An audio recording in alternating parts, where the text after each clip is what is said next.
Okay, welcome everyone. It's 1 o'clock on the dot, our committee of the whole meeting on Monday, June the 20th. And welcome everyone to our meeting. And I call this meeting to order and say there is one addendum to the agenda. We do have Groves Memorial Hospital. We're represented by CEO Angela Stanley and Board Chair Gilles Medor to speak to us today. So we'll have that in a bit. So that's a change to the agenda since it went out. Any disclosure of pecuniary interest with anything on our agenda today? Okay, seeing none. We have on to approval and adoption of minutes. We have the committee of the whole minutes from May 24th, 2022. Recommendation of the minutes of the committee of the whole meeting held May 24, 2022 be adopted as circulated. Can I get a mover for that, please? Councillor Dunsmore, seconded by Councillor McCrae. Any discussion about those minutes? All in favor? And they're carried.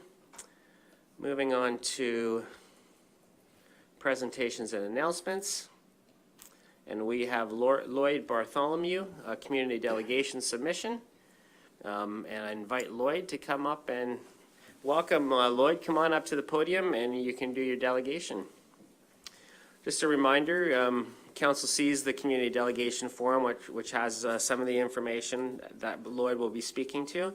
And Lloyd, you have up to 10 minutes to do your delegation. And just before you start, if you can hit your button to make sure that we hear you, that'd be great. Welcome. Thanks for welcoming me. Good afternoon, everybody, Mayor, councillors.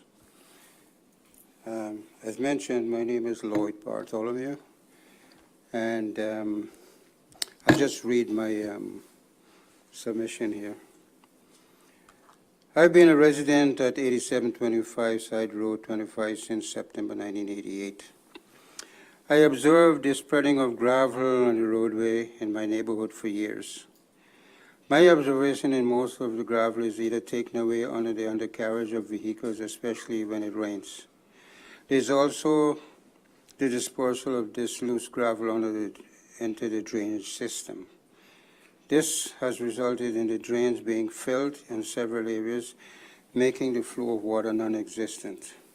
The other negative aspects of this gravel in the roadways is when adhering to the undercarriages of vehicles, this is deposited in the car washes, rendering excessive maintenance of those equipment.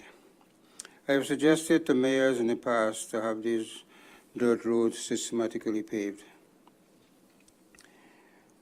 This would be a win-win for residents and car washes. I understand the first cost could be high, but this would result in lower maintenance costs in the winter, which would be recouped by not having to spread that gravel in future. There might be a question of unemployment for operations staff at these roads in summer. They do not have to be unemployed. This could be opportune time for them to maintain the drainage system bordering these roads. Clearing, grass cutting, removal of trees growing in these ditches. I'm suggesting the starting point of paving the 7th line from side road, paving the 7th line from side road 20 to 25, side road 25 from east-west Garifactor tongue line to the 4th line. I do not want to suggest that councils are not observing their communities are not serving their communities adequately, but I've never had a visit or communication from any councillor since residing here. Nor have I had the pleasure of meeting any federal or municipal representative in my tenure in Central Wellington, except for the Liberal federal representative when he was representing my locale. This was done several times. I knew who he was, and he inquired about my concern in my neighborhood. Since residing here, I have planted 5,600 evergreens, installed a solar system. Neither of it had any form of government assistance. The 6th line is paved from 18 to 20 side road. The 7th line is paved likewise. I know this is agricultural locale, and there are times when farmers deposit a lot of crud on the roadways. I believe it is responsible to clean the roads using front-end loaders so as not to make the roadway hazardous for road users. The city should enforce this. Hoping my appeal does not fall on deaf ears as in the past. Respectfully, Lloyd Bartholomew. Now, I have copies, a few copies that I could distribute to members. Sure, our deputy clerk will help you distribute those.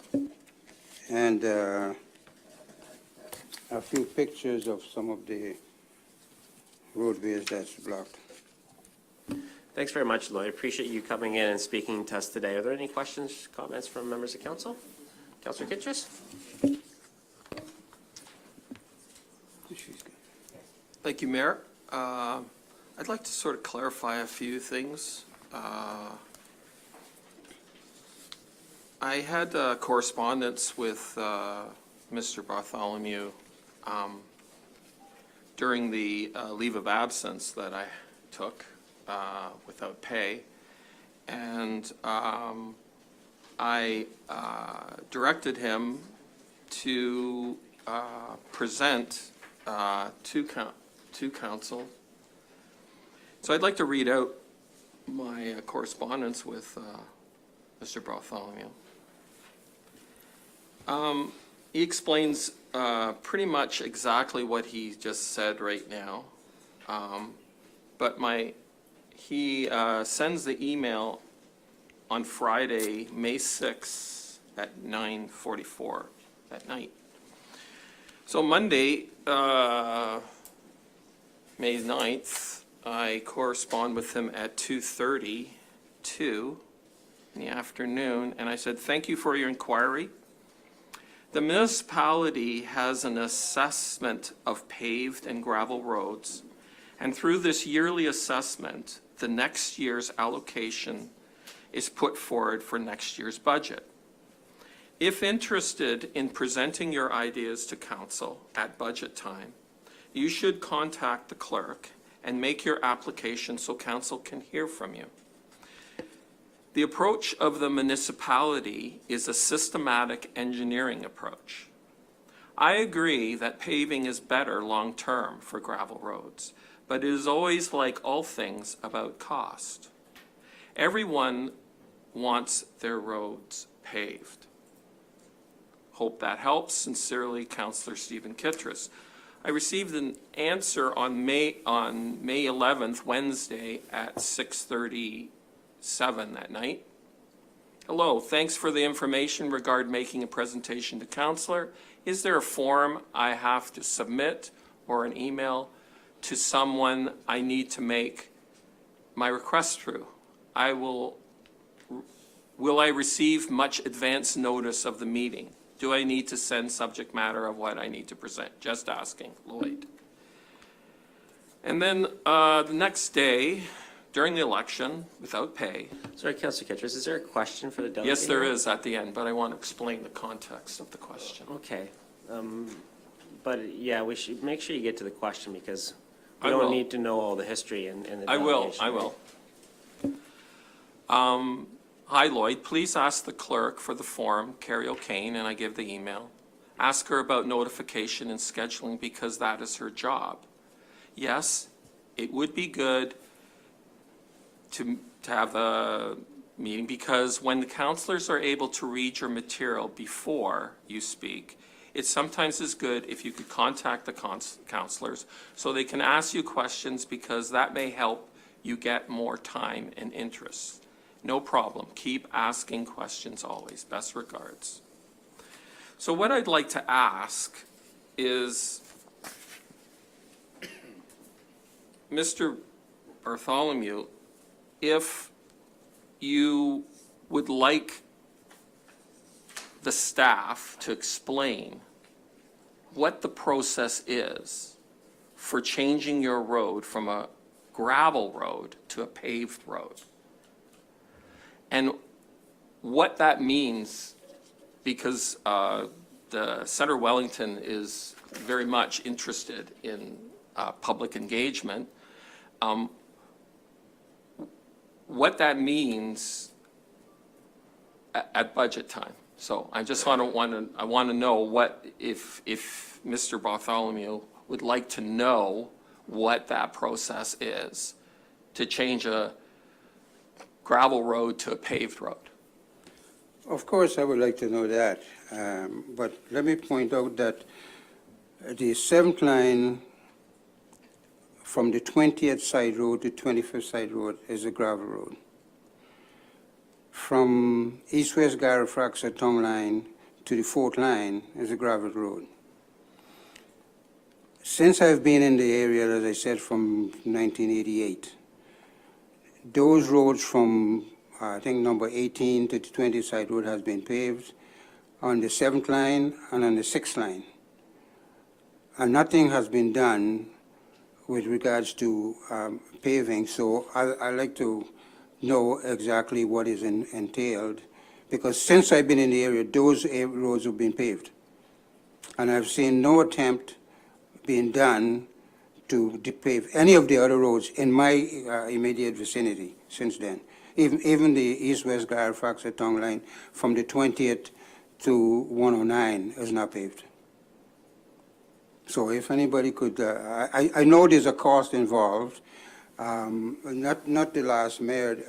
The last mayor, and the lady previous to that. I met them at the when I was a member of the Belwood Alliance, and I made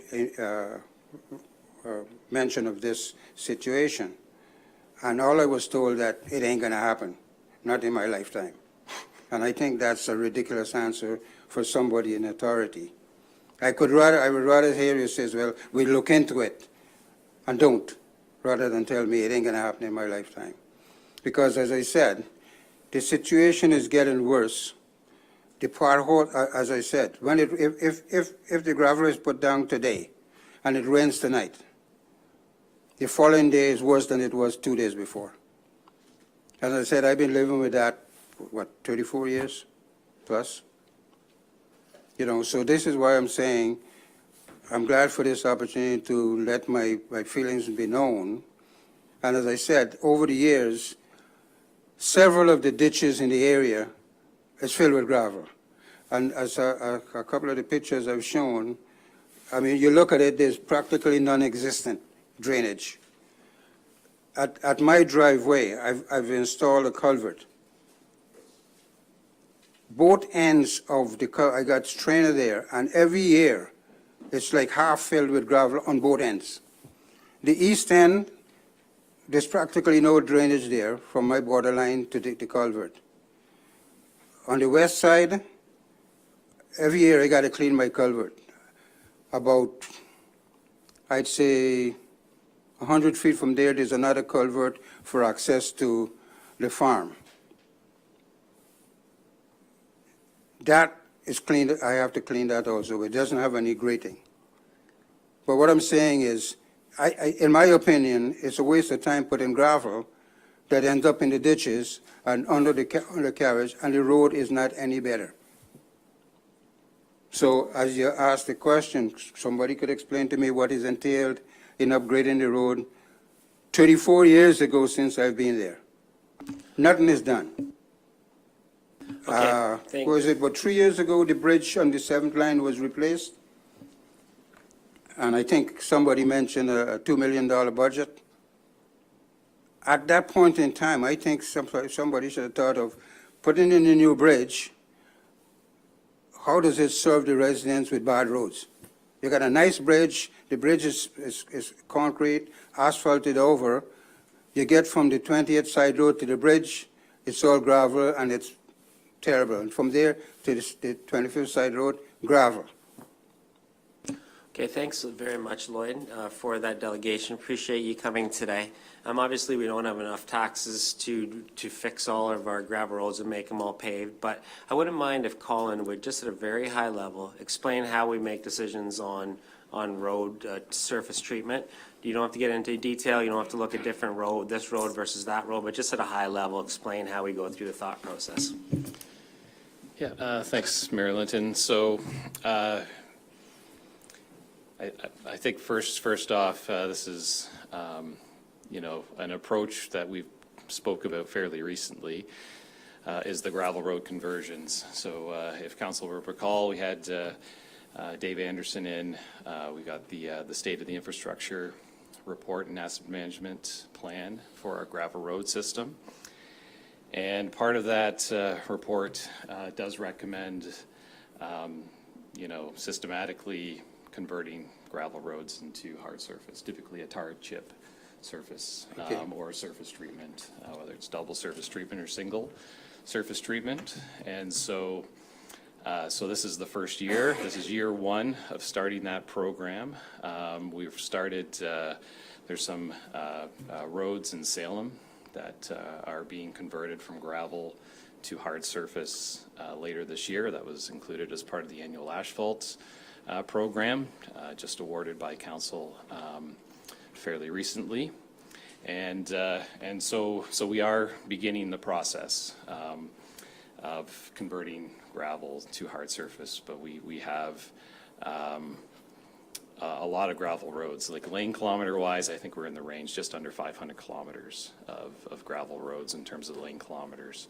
So it's a significant undertaking, but one that the township is beginning to proceed with. In terms of priority, I'd have to look through some of the detailed work plans that were part of that report that was submitted to council last fall. And but it is going to be a program that we'll be looking to include in the annual capital budgets and look at implementing as we go forward. So.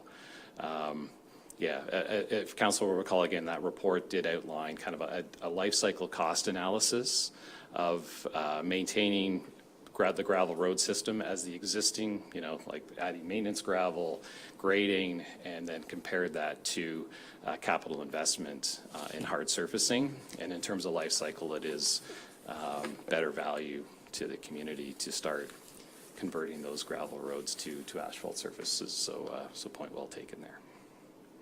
Thanks very much, Colin. And again, just following to what the advice you received from Councillor Kittredge, if you want to come and delegate again during our budget process this coming year, feel free to do that as well, because that's Pardon me? I didn't get that.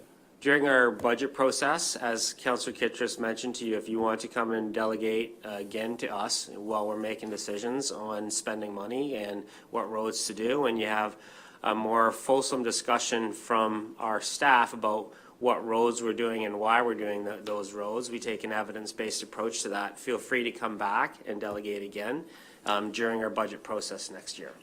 Okay, would I be informed of that, when that would be? Yes, for sure. All our notices of all our meetings go out publicly. And anytime that you want to know about a meeting coming up, you can email your counselor or you can email the clerk at centerwellington.ca, and they'll make sure that you're aware of any meetings that we have. What month do you normally have your budget meeting? It goes over a number of months, so they usually start around October. With the election, it's delayed. Okay, so the winter? Yeah, probably December. Okay, so they're delayed because of a municipal election this year, so the budget process will start in December this Are year. you guys going to be elected again? Yeah, that's up to. Well, the last three, everybody changed, the last three elections. The Well- entire council was changed the last three elections, so maybe I got to present this to a new council. Hooray for democracy. Well, Thanks for coming today. Appreciate your pleasure. delegation. okay. Okay, moving on to our delegations that we have today. And at this point, I'll ask Councillor Kittredge, yeah?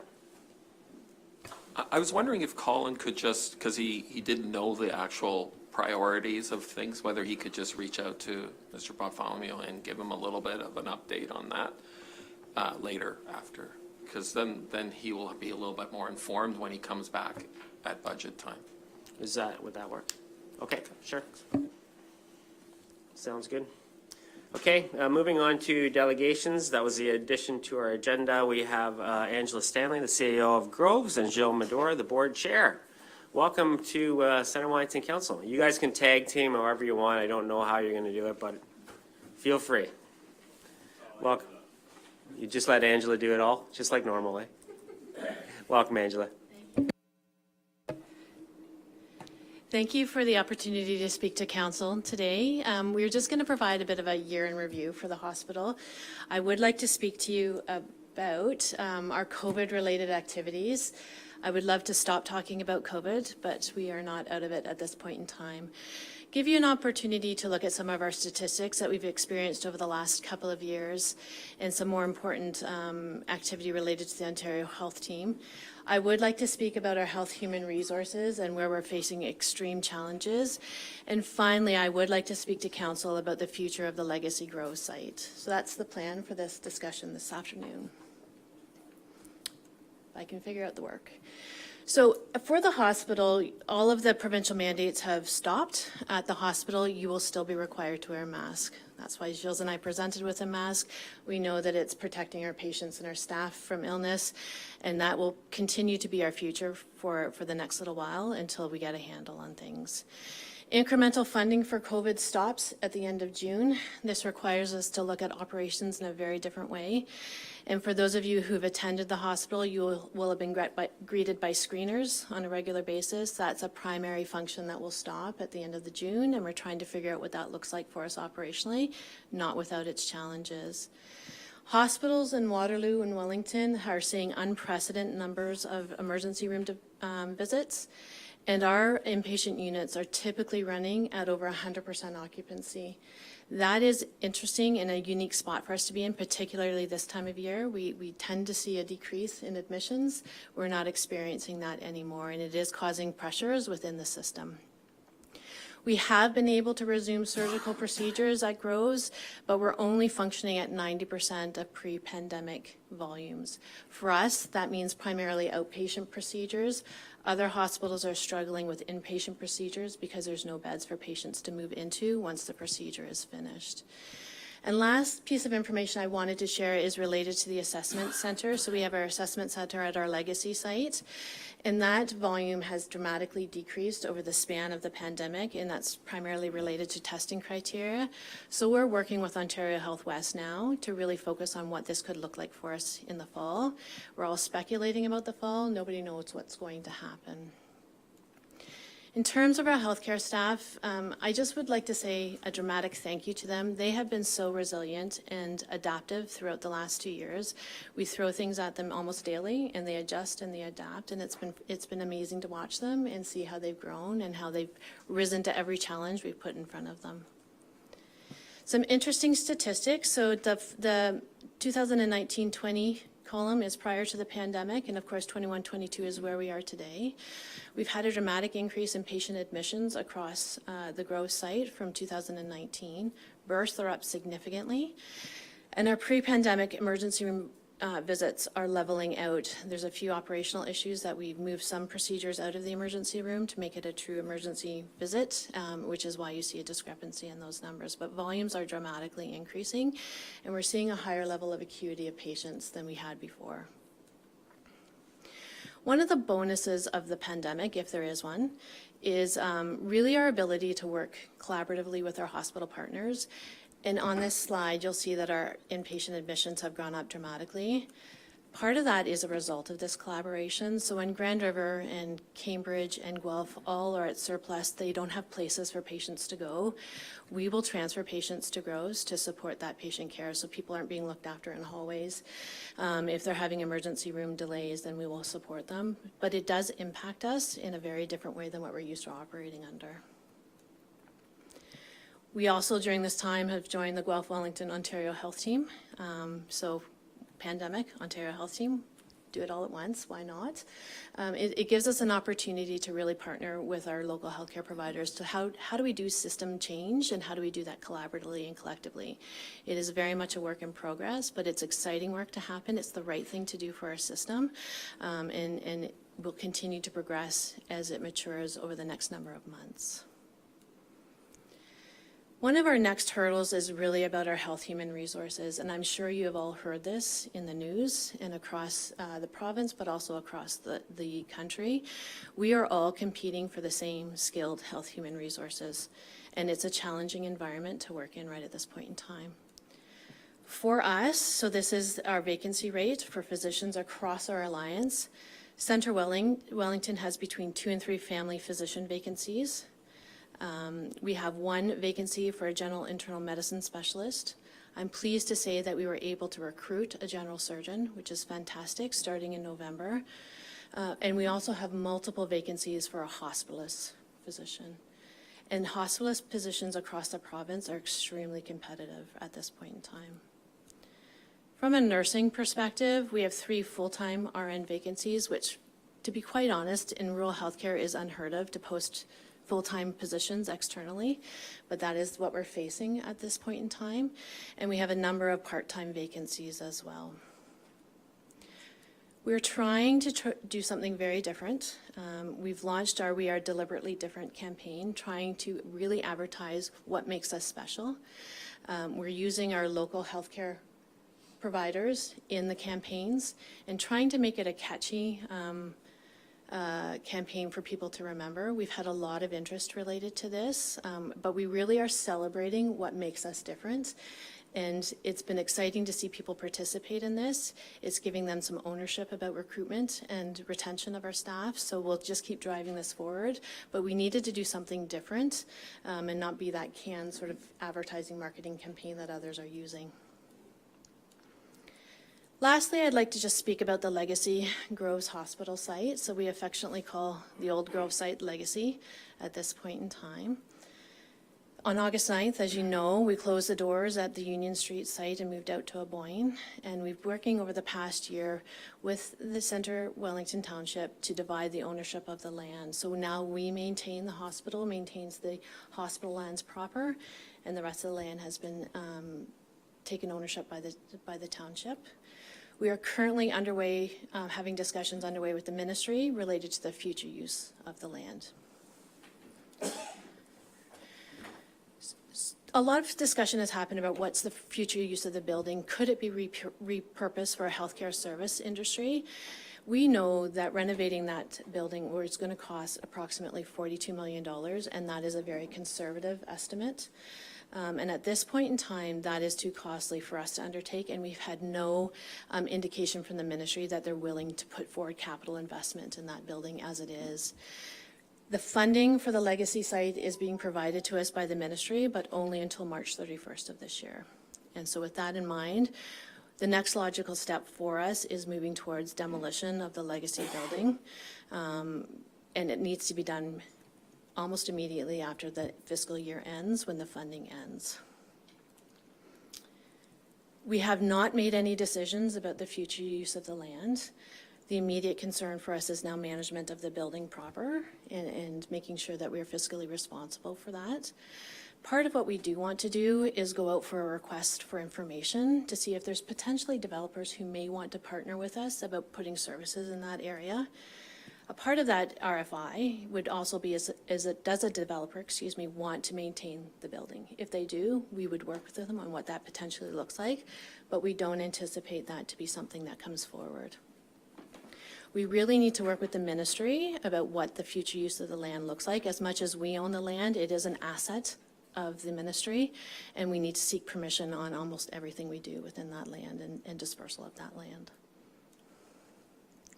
Currently, we're using the Legacy site as a COVID assessment center.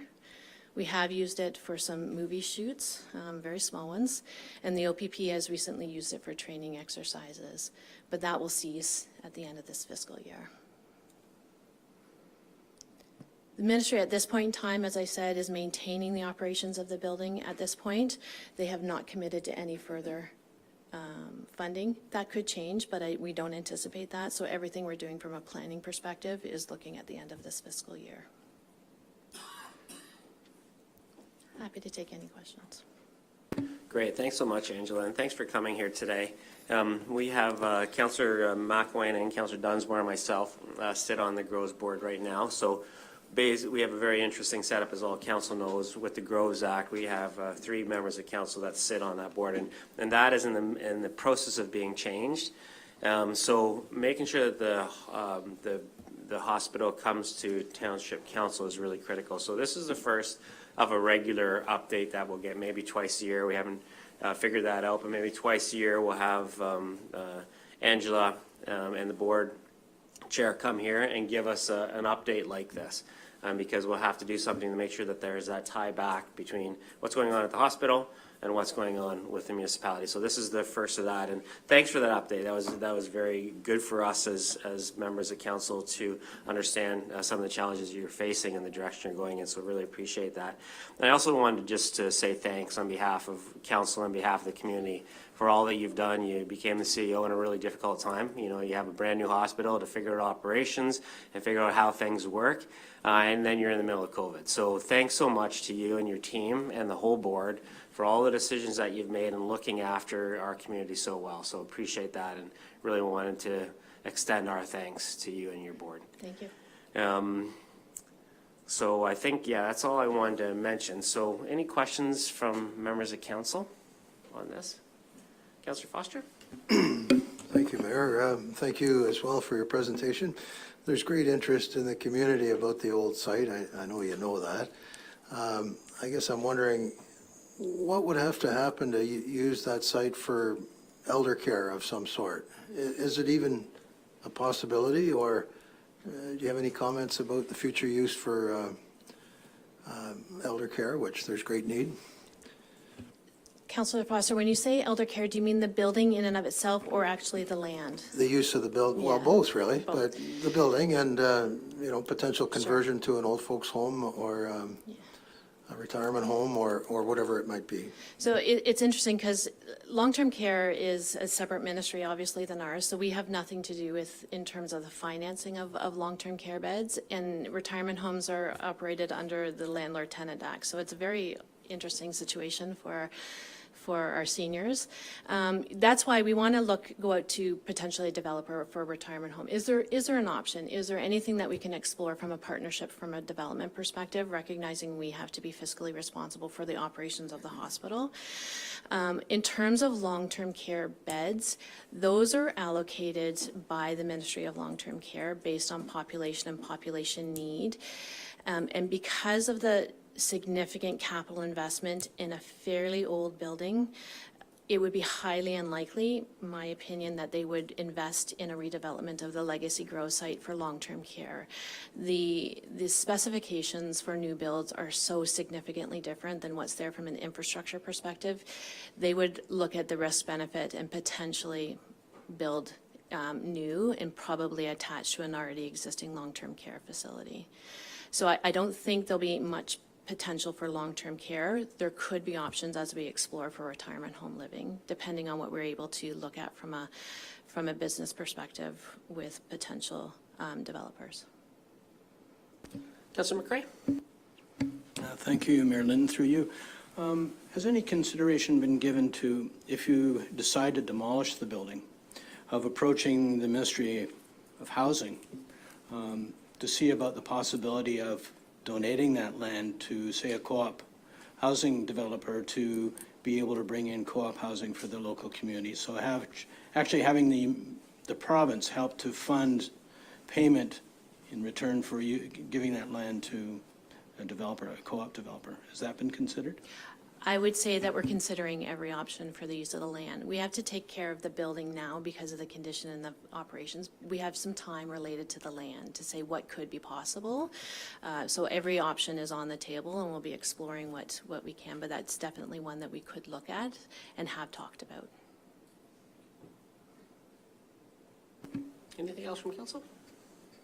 Okay, thank you very much for coming today. It was really, really good to have you here and to give us an update from the hospital perspective. Thank you. Okay, moving on to consider our reports. We have the 2022 to 2026 Joint Compliance Audit Committee, and then we'll turn things over to our Manager of Legislative Services and Municipal Clerk, Carrie O'Kane. Thank you. Through you, the purpose of this report is threefold. To establish a joint compliance audit committee with the County of Wellington and all the area municipalities for the next term of council. That is a requirement of the Municipal Elections Act. Second, we could update and review the terms of reference for that committee, and finally reappoint members to that committee. To facilitate the creation of the joint election compliance audit committee, staff is proposing council approve the terms of reference as attached to the report, prepared and agreed upon by all the Wellington County clerks. The terms of reference will be brought to each municipality over the course of this month and July for approval by each municipality. And the individuals who served on the committee in the last term of council have also agreed to remain for the future. I just want to briefly go over the roles of the joint committee. Should an elector who's entitled to vote in an election and believes there are reasonable grounds that a candidate has contravened a provision of the Act relating to election campaign finances, may apply for the compliance audit to review the candidate's election finances, whether or not they've exceeded their campaign expenses as usual. The second role the municipal clerk is responsible for reviewing the financial statements filed by each candidate and registered third-party advertiser, and reports to the committee if she or he feels there has been a contravention of any contribution limits. So those are the two roles. And when the municipality receives an application for a compliance audit, the clerk of the municipality will call a meeting of the committee, prepare the necessary notices and agendas and minutes. The costs associated with that meeting will be the responsibility of the municipality requesting the services of the committee. The terms of reference suggest a compensation of $125 per diem per member for attendance at that meeting. During the last election, we had one compliance audit complaint that was heard and dismissed by the committee. And that's all I have. I'd be happy to answer any questions. Thank you, Carrie. Any questions, comments from council? Councillor McLean? Thanks, Mayor. Just a quick, Carrie, there's only 4 members on the committee and representing 8 different organizations. I'm just curious why we don't have kind of representatives from each township, and just a wider representation, I guess, is really. Through you, Mayor Linton. For us, there are 4 members. 3 will sit, 1 is an alternative. For us, the more importance than being geographic is having the expertise on the committee that's needed. We have 2 individuals with heavy financial background and 1 solicitor. So for us, it's more about the expertise on the committee than it is geographical representation. Okay, I'll read the very long recommendation that the Council of the Township of Centre Wellington authorizes the mayor and clerk to execute a bylaw establishing a joint compliance audit committee for the 2022 to 2026 term of council, and that council approves the terms of reference for a joint compliance audit committee in partnership with the Wellington County municipalities as attached to report COR 2022-14 dated June 20th, 2022, and further that the mayor and clerk be authorized to execute a bylaw appointing Jim McQueen, Wes Snar, Douglas Aud, and Joseph Servos to the Wellington County Joint Municipal Election Compliance Audit Committee for the 2022 to 2026 term of council. Mover, please. Councillor McLean, seconded by Councillor Dunsmore. All in favor? And that is carried. Thank you very much, Carrie. Moving on to 7.2, application for a noise bylaw exemption. Do you want to point out anything from your report, Lisa? You're there for questions? I'm here for questions. It's fairly straightforward. Okay, I'll read the recommendation, then I'll hand it over to council. The Council of the Township of Centre Wellington approves the request from Jack Idzik and Jillian McCarthy for an exemption to the bylaw 5001-05, the noise bylaw for the Township of Centre Wellington, to permit the amplification of music at 202 2nd Street, Belwood on August 20th, 2022 between 11 p.m. and 1 a.m. for a wedding reception. Mover for that, please.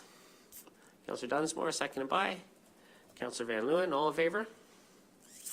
And that's carried. Toll booth for the Fergus Firefighters. And Lisa's here for any questions. I have a recommendation that the Council of the Township of Centre Wellington authorizes the mayor and clerk to execute a bylaw authorizing a fundraising activity in the form of soliciting by a toll booth on Tower Street in Fergus on Saturday, September 24th, 2022, from 8 a.m. to 4 p.m. by the Fergus Firefighters Association on behalf of Muscular Dystrophy Canada. Moved by Councillor Foster, second by Councillor Dunsmore. Any questions about that? All in favor? And that's carried. Thanks to the Fergus Firefighters for doing that. 7.4, Heritage Permit, 19 George Street in Salem, a designated property. And we'll have a report from our senior planner, Mariana. Welcome, Mariana. Thank you, Mayor Linton. Through you, the report before you regards 19 George Street in Salem. It's a designated heritage property on the municipal register, and the owners have applied for a heritage permit to alter the property.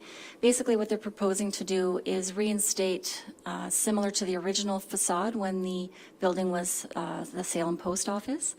So they are removing the garage door and slightly adjusting the windows on the Washington Street facade, and also proposing to put an addition of a carport and studio on the north side of the property. The application went to the Heritage Committee for a recommendation at their meeting on June 7th, where the owners were present and their consultant as well to present. And there were no concerns, so the Heritage Committee is recommending approval of the application, and I'd be happy to answer any questions. Thanks, Mariana. Any questions, comments from council?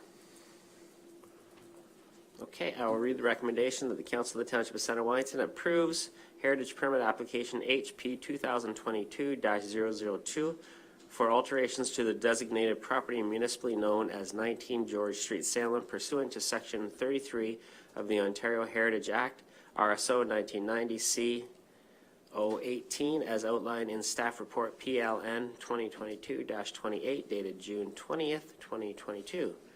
Mover, please. Councillor McCray, seconded by Councillor McElwain.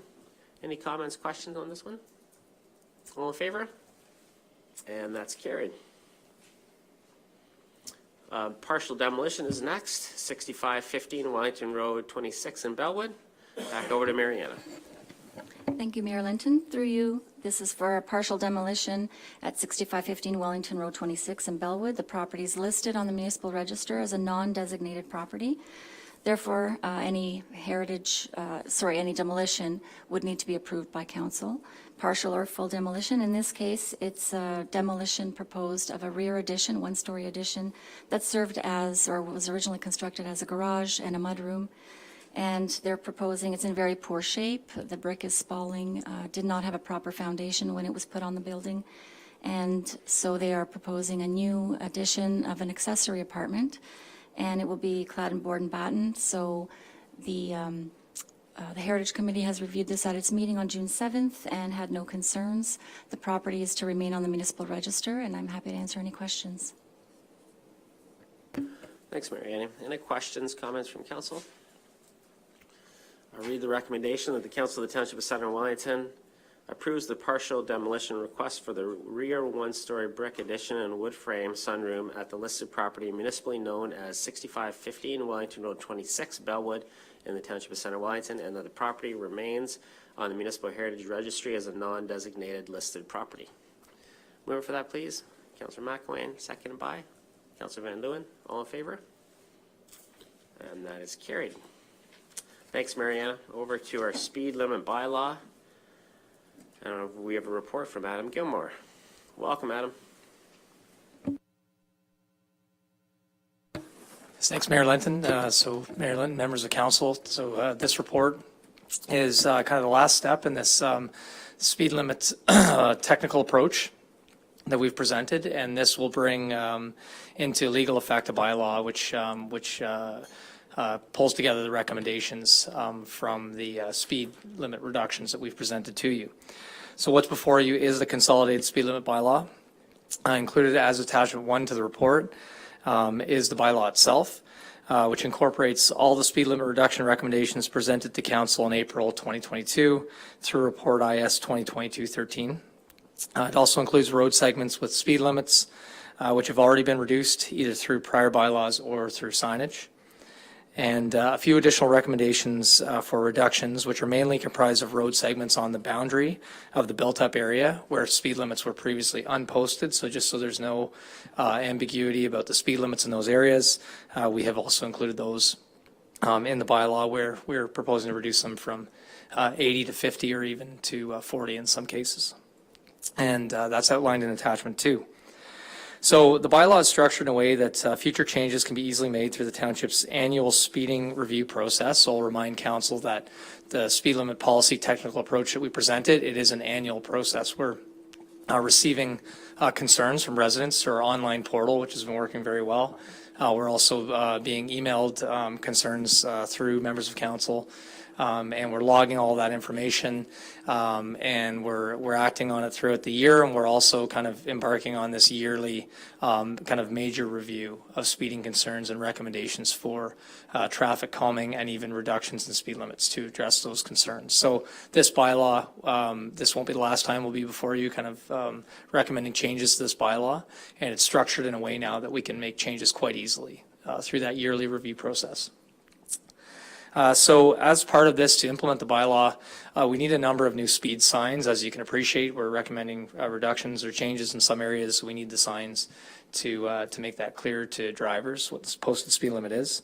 We need approximately 260 new speed signs, and we have an estimated cost to supply and install the signs of $50,000, which we're proposing to fund through the General Capital Reserve.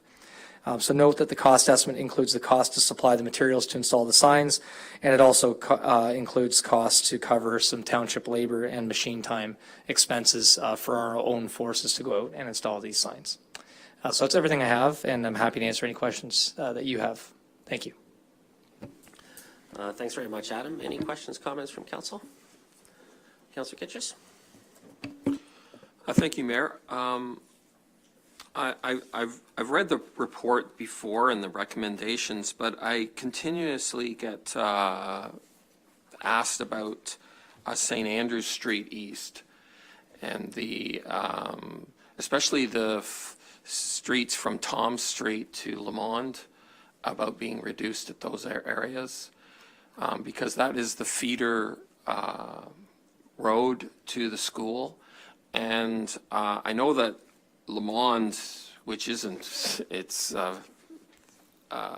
doesn't have very much traffic really, because it's just, I think there might be 10 tenants living down that road, and there's a lot of buses going there. But St. Andrews Street East is a high traffic road, and there's a lot of speeding on that road, and residents feel that reducing it just a little bit lower will help. And so I'm wondering why at this time that was not considered. Okay, so thanks, Councillor Kitchers, for the question. Through you, Mayor Linton. So you'll recall, Councillor Kitchers, we kind of focused on, we identified 41 high priority road segments that we were really going to focus on for this year to look at posted speed limits, whether it warranted a reduction of the speed limit based on our TAC tool that we were using. So we're using a data-driven approach to see, does it make sense based on the attributes of this road? What's the right speed limit for the road? So we looked at St. Andrew Street East from St. David Street to Gart Shore, but we did not look at St. Andrew Street East beyond Gart Shore, which is the segment that you're referring to. Certainly, we can add that one to our list, and we're trying to monitor the concerns that are coming through to point us in the direction of what should we be looking at now that we've gone through this original assessment. So this is, I want to stress, this is an ongoing process. This is by no means the end. And we want to continue identifying new road segments we want to take a look at and using this data-driven approach to determine what's a reasonable posted speed limit based on the attributes of the road and the data that we're seeing. I just want to add something to there. So the conversation that we're having right now is almost verbatim what we're having at the Roads Committee for the county. So I guess to follow up on Councillor Kitchers' question, and this is something that came up in the County Roads Committee as well, what triggers our reassessment, or what triggers you staff to go back and and look at another section of road in the future. Yes, thank you, Mayor Linton, for the question. So the answer is it's a number of factors, and one of the most important being the concerns that we're hearing. So we know that that kind of points us in the direction of where should we be looking. And so we're trying to use that online reporting tool that we've developed to see, like, are there patterns, right? In terms of, we're seeing, a few folks concerned in a certain area, and that's kind of pointing us in the direction of what we should be looking at. We're also being proactive in terms of, our staff is out and about in the community, driving these roads, and we're trying to identify road segments that might be, where there might be an issue proactively also before we hear from residents. Thank you for that. Councillor Kittrus? Thank you, Mayor.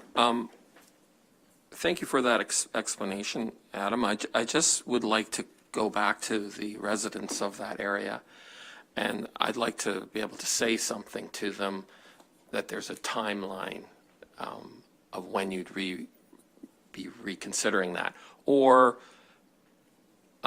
as you have said, how many people, so do I go to the John Black School Parent Association and say, can you give a call and make lots of complaints? Or are we going to be proactive and give them kind of a ballpark figure of when we will be looking at that? Like, do you have to have all the complaints first before you look at it, or do you just sort of are proactive and say, well, within a year we'll reassess that and we'll look at the speeds and stuff like that? I just want to go back to them and tell them something.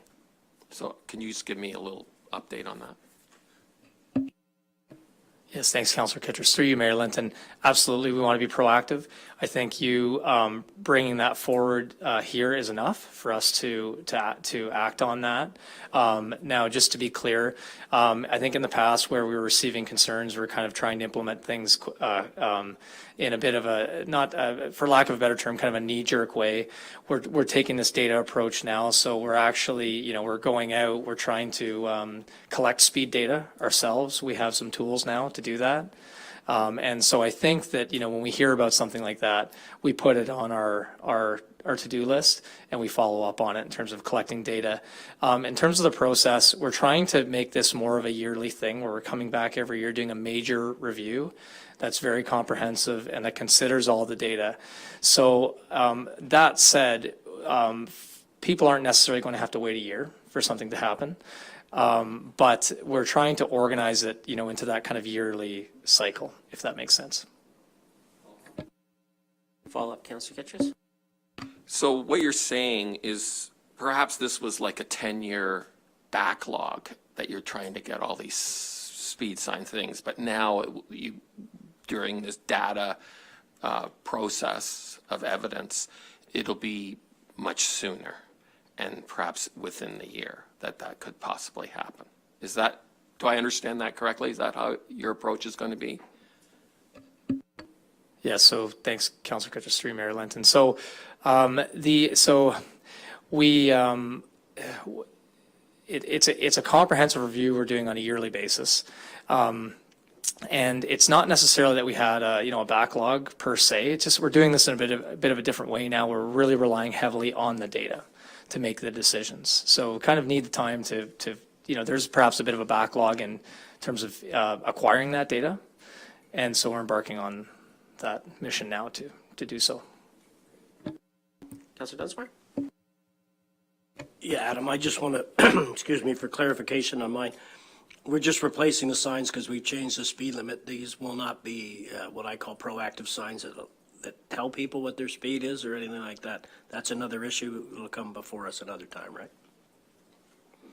Yes, thanks, Councillor Dunsmore. Through you, Mayor Linton. That's correct. These are not electronic speed display signs. They're just the standard speed display signs. Councillor Foster?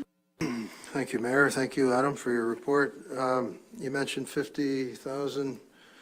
Can you break that approximately for me, Adam? Is it about half and half for the sign and the machine time and labor? Or like how much is one of the standard metal signs with the 40 written on it? Yes, thanks, Councillor Foster. Through you, Mayor Linton. So the sign itself costs anywhere from about $40 to $60. And so most of the cost is attributed to the installation, I guess. We also have to purchase the post for the sign. So yeah, it's probably with the post and the sign, it's probably close to about 50-50, I guess, materials and labor. Following, Councillor Foster. Thank you, Mayor. Do you have any comments, Adam, on increasing the use of bollards as a speed deterrent? Have you had some evidence now, we've tried them out for a couple of years? Will we see increased use of bollards?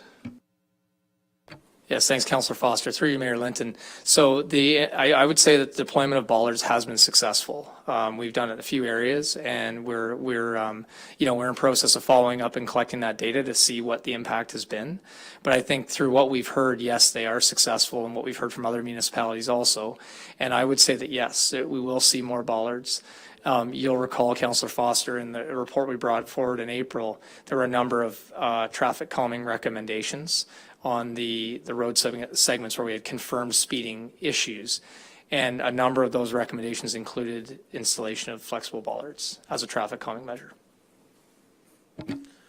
Okay, I'll read the recommendation. The Council of the Township of Center Wellington authorizing the mayor and clerk to execute a bylaw to regulate speed in the Township of Center Wellington and repeal bylaws 00-21, 00-36, 2002-089, 2003-106, 2004-009, 2004-031, 2005-047, 2008-070, 2009-011, 2011-004, and the former West Garifraxa bylaws 23-93, 23-98, 25-1995 is outlined in report number IS 2022-19.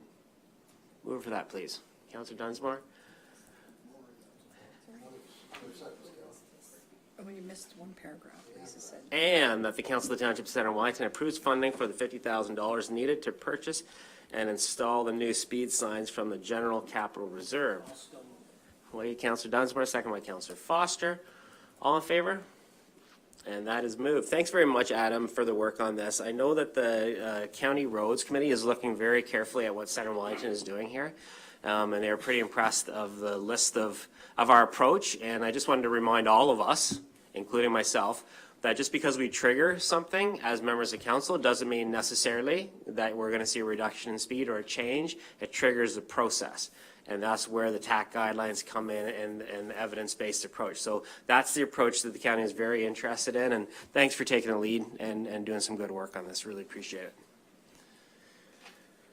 Okay, we have section 8, information items, 3 information items, and I'll entertain any questions from the minutes of the Economic Development Task Force, the minutes of Heritage Center Wellington, and the Committee of the Whole tracking list.